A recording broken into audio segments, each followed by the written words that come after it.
Le révérend abbé Eric Bunda, prêtre opéraire diocésain, a renouvelé ses vœux le dimanche 13 avril 2024 au cours d'une célébration eucharistique présidée au petit séminaire Saint-François des Salles de Lubumbashi par le délégué d'Afrique de prêtres opéraires, le révérend abbé Freddy Madia.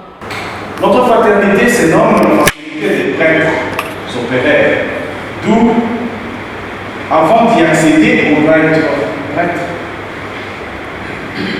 Selon la nouvelle constitution, il faut être prêtre. Et l'état du prêtre, comme on pourrait dire aussi dans la théologie, je ne suis pas un théologien, mais un théologien aussi. Ça commence à partir du diaconat. En diaconat, on entre dans l'état clérical. Alors nous aussi, comme fraternité, c'est à partir de cet état clérical au diaconat qu'on accède à la fraternité. On fait sa première consécration. Donc l'abbé Eric, qui va faire sa consécration aujourd'hui, ou son renouvellement aujourd'hui, il a fait sa première consécration le jour de son ordination diaconale, quelques jours après, ça peut être quelques jours après, quelques mois après. Mais ça va de pair avec l'ordination diaconale.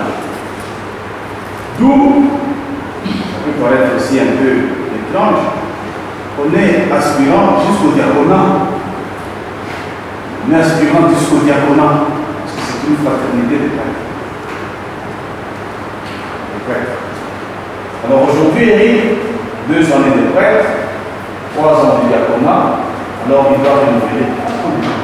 L'abbé Eric Bunda a renouvelé ses vœux en déclarant de rester fidèle aux enseignements de l'Église catholique et à son ministère sacerdotal. Je me consacre à la fraternité de prêtres opéraires, diocésains du cœur de Jésus, et en ces jours, je promets de rester croissant à son service et obéissance selon les statuts de la dite fraternité.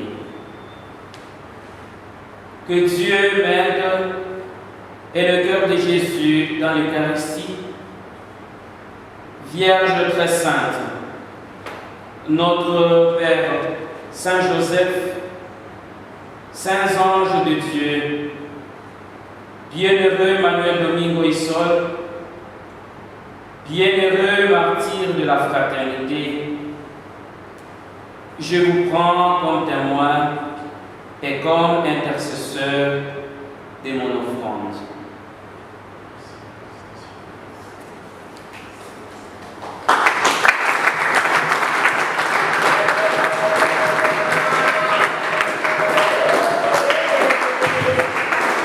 Il est à noter que cette congrégation a été fondée le 29 janvier 1883 à Tortosa par le prêtre Emmanuel Domingo dans l'objectif de promouvoir les vocations ecclésiastiques.